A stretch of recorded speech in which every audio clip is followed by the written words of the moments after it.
person might not. Therefore, when you're writing, you're going to have to say to yourself, gee, what does my reader know about this? How much do I have to explain about this? Because otherwise, my reader's not going to understand what I'm talking about.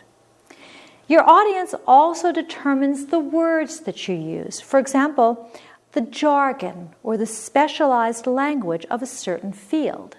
Someone who's an engineer has a different set of words than someone who is a doctor, for example. And you would use the words used in that field. Children have a different level of diction than adults. You would use shorter, simpler, and more common words with young children. You would use perhaps longer, more complex, and more elevated diction with an older audience. Compare, for example, the diction in the Constitution or the Declaration of Independence with the diction in a child's book. And you'll see there's a very different level of language because the audience is different. Your audience also determines how long your sentences are and what types of sentences you write. With a younger audience, you're going to use shorter sentences. With an older, more sophisticated audience, you could use longer sentences. Also, it depends on the topic. If you're writing about a more complex topic, you might use shorter sentences to make it easier for your audience to understand. You might use compound, complex sentences with one audience, but only simple sentences with one independent clause with another audience. Your audience also determines the length of your document. When you're writing, perhaps for first graders or second graders, you might write one paragraph. But when you're writing a college application essay or an essay on a standardized test, you probably will have to write a 4 or 5 paragraph essay.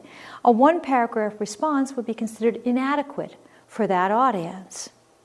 In addition, audience determines your style, your figures of speech. You might use more similes, more metaphors, more personification with one audience than you would with another, because you know that those readers like a style that has more figures of speech, where the other audience perhaps likes a style that's more streamlined. Last, your audience also determines the tone, your attitude toward your material. Whether you're positive, whether you're negative, whether you support it strongly or you don't. So your audience determines everything about the writing task: your topic, your word choice, your sentence length and variety, the length of your document, the figures of speech, and your tone. You cannot write anything until you've analyzed your audience and figured out their specific needs. Next, we mentioned at the beginning, your purpose for writing. Writers have only 4 main purposes: to explain, to persuade, to describe, and to narrate. Narrate means to tell a story. Let me give you some examples of those. To explain. When you explain, you show and you tell about a topic. We call that expository writing. Expository starts with EXP. So does explain, and that's an easy way to remember it. Number 2, to persuade.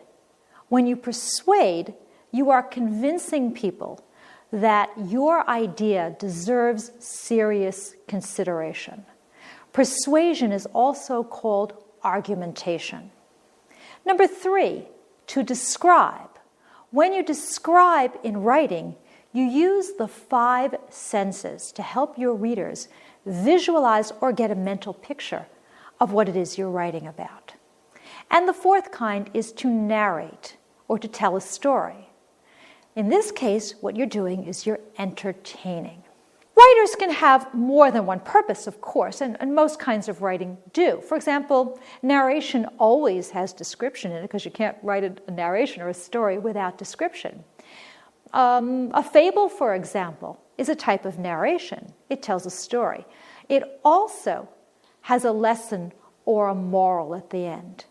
Nonetheless, even if you have two purposes, one of them is usually your primary purpose, your main reason for writing. So when you begin to brainstorm and think about your ideas, consider your purpose or your reason for writing this. So now, what I would like you to do is to pause the program and explain the purpose of each of these topics. Choose from the following list. Is the purpose to narrate, to explain, to describe, or to persuade? Then come back.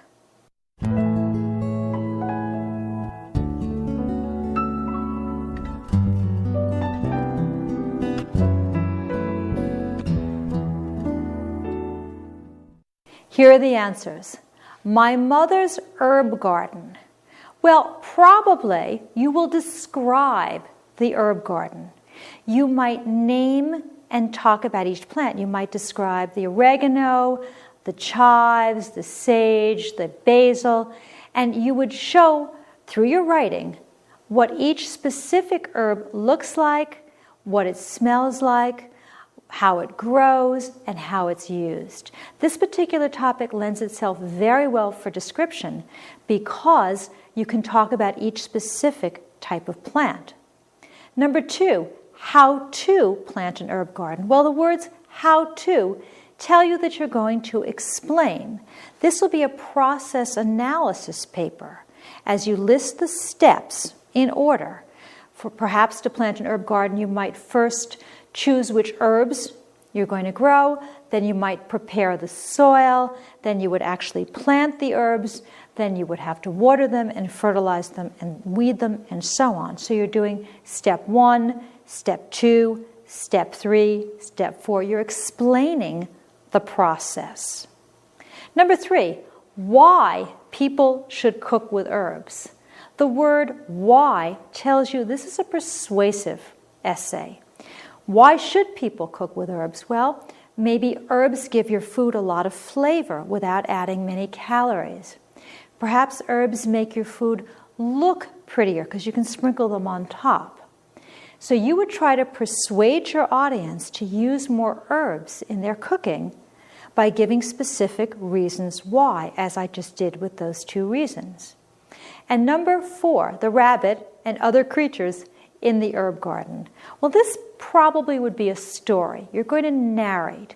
You're going to tell about the rabbit who maybe got into your herb garden and started nibbling on certain things. And so to spite the rabbit, what you decided to do was to plant carrots around the edges.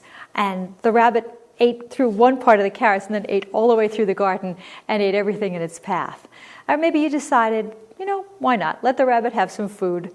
And you went out and you saw the rabbit. And you would tell a story about saying to the rabbit, hey, rabbit, you can have what you want. Just leave me a certain amount of it. This could be humorous. This could be serious.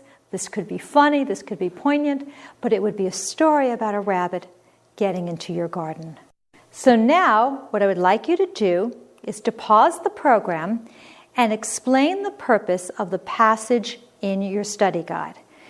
It could be to narrate, to explain, to describe, or to persuade. Then come back.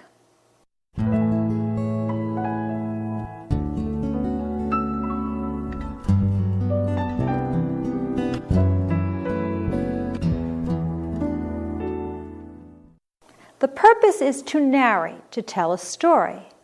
You can figure this out because the passage does indeed tell a story. It has characters, Lucy and Mark. It has a plot, a series of events related in order, and it has a setting. The writer has also created a conflict and suspense. The suspense is especially evident at the end of the passage. The mountain, it wasn't there before, Mark responded. Don't be a fool. Mountains don't rise up in 10 minutes, Lucy said. At that part, we see the suspense as we're wondering what's happening. So this is a narration or a story. So now what I would like you to do is to pause the program and explain the purpose of the passage in your study guide. The purpose could be to narrate, to explain, to describe, or to persuade.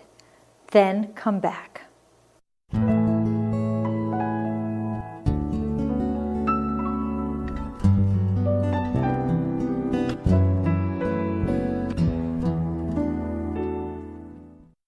The purpose of this particular passage is to explain.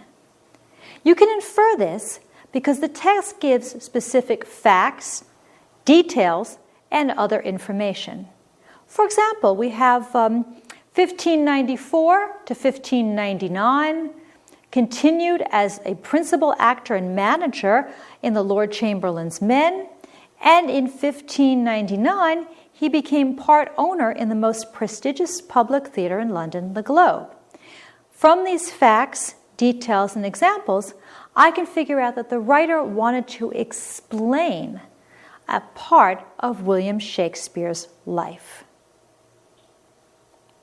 Now what I would like you to do is to pause the program and explain the purpose of the passage in your study guide.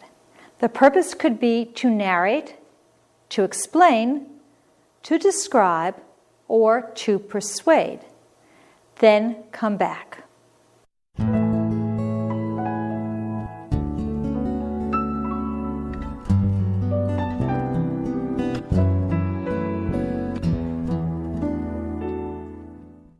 The purpose here is to describe.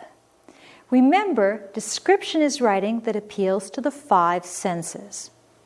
You can figure this out because the writer gives a great deal of detail, sensory detail, such as the heat of this long ride, which appeals to our sense of touch, our total lack of water appeals to our sense of taste, and our thirst became so oppressive, again, our sense of taste.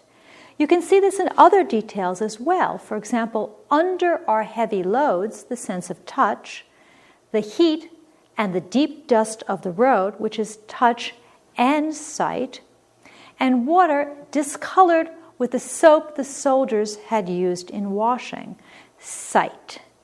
So I've got a great deal of sensory detail, which tells me the writer is describing. So now what I would like you to do is to pause the program and explain the purpose of the passage in your study guide. The purpose could be to narrate, to explain, to describe, or to persuade. Then come back.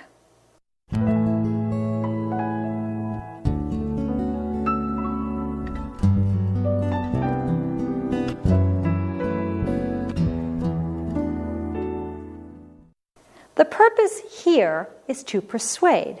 The writer is trying to convince the audience of his or her opinion. You can figure this out because the writer is arguing something. The writer believes that reading is the single most important activity that students can do.